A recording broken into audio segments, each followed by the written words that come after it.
Hello, myself Jagdamba Singh welcomes you all in political science class. We are continuing chapter number 3 which is electoral politics and this is the sixth part.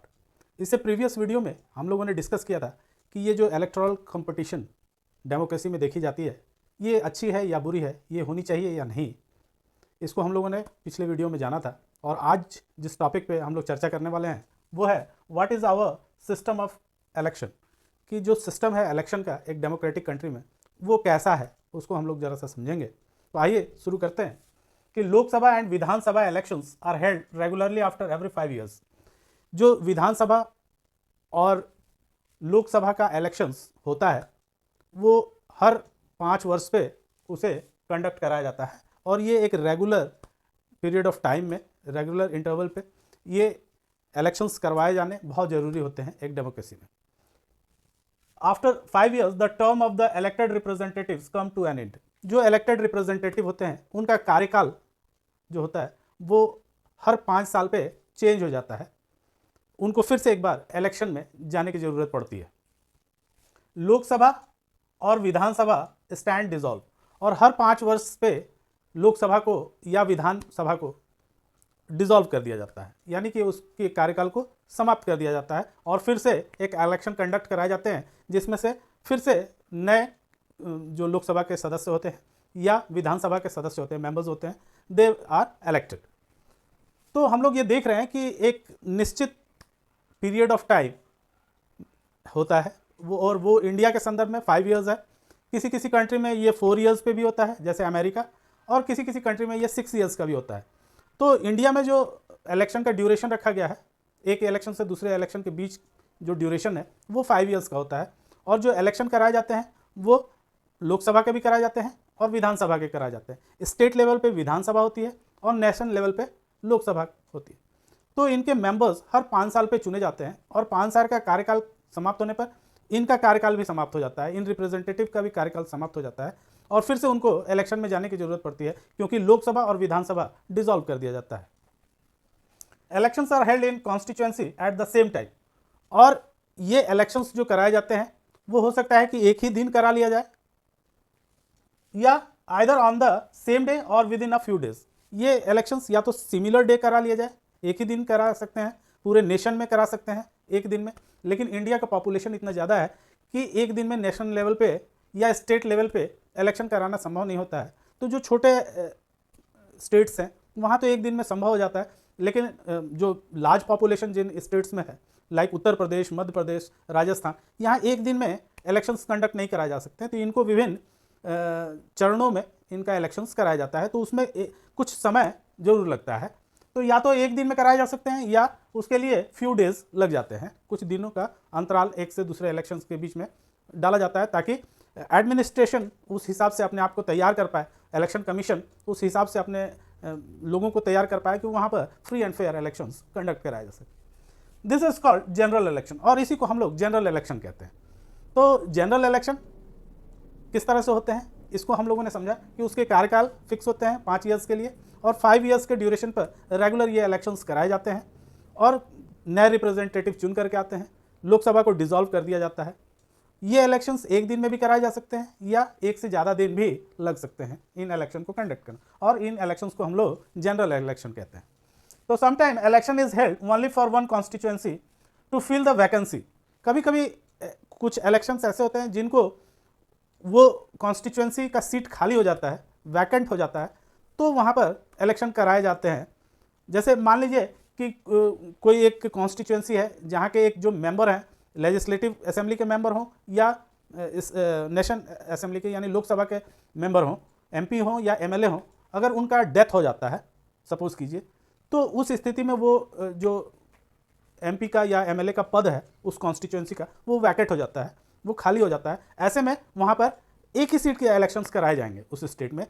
तो उस election को एक तो death के रूप में हो सकता है या फिर उनका रिजिग्नेशन आ जाए। अगर कोई एमपी या एमएलए रिजाइन दे दे तो उसकी कॉन्स्टिट्यूएंसी खाली हो जाएगी, वैकेट हो जाएगी, या उनको डिस्क्वालिफिकेशन उनका हो जाए या वो डिस्क्वालीफाई हो जाए। इसके भी बहुत सारे कारण होते हैं डिस्क्वालीफाई होने के।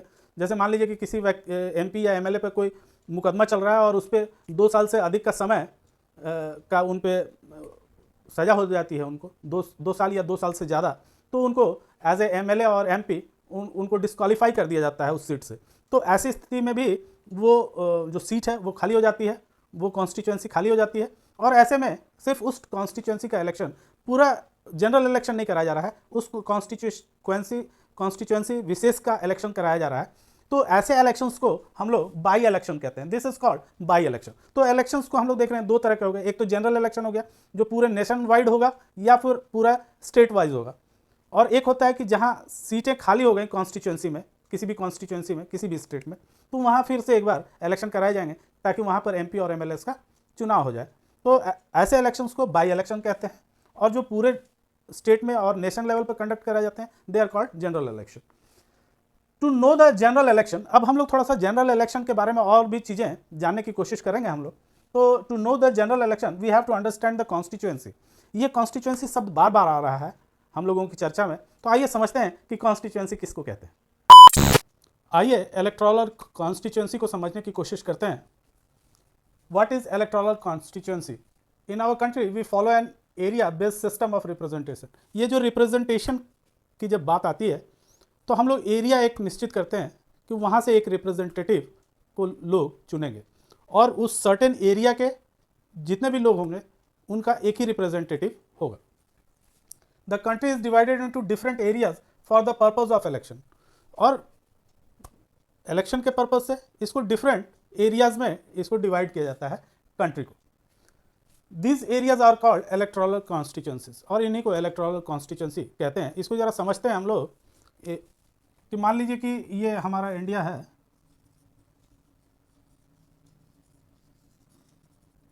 सपोज कीजिए, तो इसमें बहुत सारे कॉन्स्टिट्यूएंसी होंगे, बहुत सारे कॉन्स्टिट्यूएंसी इसमें होंगे। जैसा कि जानते हैं हम लोग कि लोकसभा में 543 सीट्स हैं, तो ये कॉन्स्टिट्यूएंसी कितने होंगे? 500, ये कॉन्स्टिट्यूएंसी होंगे 543। टोटल कॉन्स्टिट्यूएंसी में इंडिया को डिवाइड कर दिया गया, वो संख्या है लोकसभा के लिए 543। तो ये 543 को हम लोग सीट्स भी कहते हैं, ये सीट्स भी कहे जाएंगे। जितने मेंबर्स चुन के जाएंगे उतनी सीट्स लोकसभा की हैं। तो लोकसभा में कितनी सीट्स हैं? 543, और 543 लोगों को चुनने के लिए 543 कॉन्स्टिट्यूएंसी में इंडिया को डिवाइड किया गया है।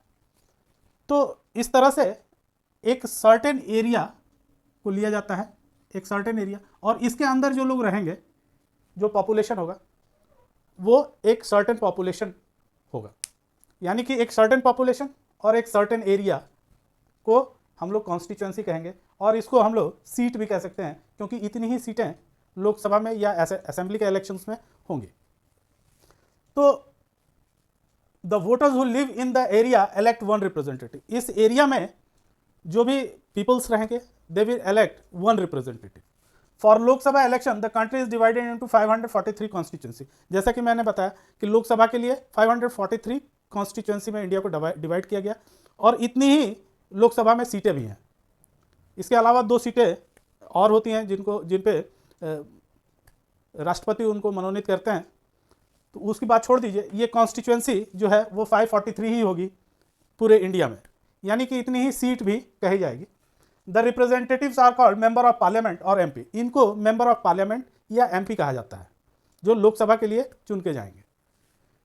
इन a democratic election every voter should have equal value. हर वोट का एक वैल्यू होता है, जैसा कि हम लोग जानते हैं 1 पर्सन 1 वोट, और 1 वोट इक्वल टू 1 वैल्यू। तो एक व्यक्ति के लिए एक वैल्यू का वोट होता है, उसका महत्व इक्वल होता है। तो इसलिए that is why each constituency should have a रफली equal population living within it. एक जो कॉन्स्टिट्यूएंसी निश्चित की गई उसमें एक सर्टेन नंबर ऑफ पॉपुलेशन का होना जरूरी है। मान लीजिए कि हम लोगों ने पूरे इंडिया के पॉपुलेशन को बांट दिया इन 543 सीट्स, तो पॉपुलेशन को उस हिसाब से डिवाइड कर दिया जाएगा कॉन्स्टिट्यूएंसी में। तो the representative elected for the state assembly are called member of legislative assembly और एमएलए। और जो लोग लेजिस्लेटिव असेंबली के लिए चुने जाते हैं they are called MLAs. The same principle applied for the panchayat and municipal election. इसको पंचायत या म्यूनिसिपल इलेक्शन में सेम ढंग से इस चीज़ को लिया जाता है। ईच विलेज और towns is divided into several wards, इनको वार्ड्स में डिवाइड कर देते हैं, चाहे वो विलेज का पंचायत का चुनाव हो या फिर म्यूनिसिपल कॉरपोरेशन का चुनाव हो, पूरे म्यूनिसिपैलिटी को या पूरे विलेज को कई वार्ड्स में डिवाइड कर दिया जाता है और इनको हम लोग कॉन्स्टिट्यूएंसी कह सकते हैं। इन वार्ड्स को हम लोग कॉन्स्टिट्यूएंसी कह सकते हैं। This constituency are counted as seat, और इनको एज अ सीट भी काउंट किया जाता है। तो हम लोगों ने देखा इसमें कि कॉन्स्टिट्यूएंसी एक सर्टेन एरिया को कहते हैं जिसमें एक certain number of population live करता है, और वो पॉपुलेशन इलेक्शन के दौरान सिर्फ एक रिप्रेजेंटेटिव को चुन करके पार्लियामेंट में या स्टेट असेंबली में भेजेगा। ये काम जो है वो पीपल्स करते हैं, लेकिन वहाँ पर कैंडिडेट बहुत सारे खड़े होंगे, सारी पार्टियाँ वहाँ अपने अपने कैंडिडेट्स उतारेंगे, लेकिन पीपल्स जो है उन कैंडिडेट्स में से चूज़ करेंगे कि who is the best representative, और उसको फिर वो लेजिस्लेटिव असेंबली में या फिर लोकसभा में उसको भेजने का काम करेंगे। तो जितनी कॉन्स्टिट्यूएंसी होगी उतने ही सीट नेशनल लेवल पे भी होंगे, और जितने में कॉन्स्टिट्यूएंसीज में स्टेट को बांटा जाएगा उतनी सीटें उस स्टेट असेंबली में होंगी, या फिर म्यूनिसिपल कॉर्पोरेशन में भी उतनी सीटें होंगी जितने वार्ड्स होंगे उसमें, या फिर विलेज पंचायत में हम देखते हैं कि जितने वार्ड्स में विलेज को बांटा जाएगा उतनी सीटें कही जाएंगी कि वहाँ पे है। तो उम्मीद है बच्चों कि कॉन्स्टिट्यूएंसी आपको बहुत अच्छी तरह से समझ में आया होगा। तो अपने दोस्तों के साथ शेयर कीजिए, इसको लाइक कीजिए वीडियो को और सब्सक्राइब कीजिए। Thank you.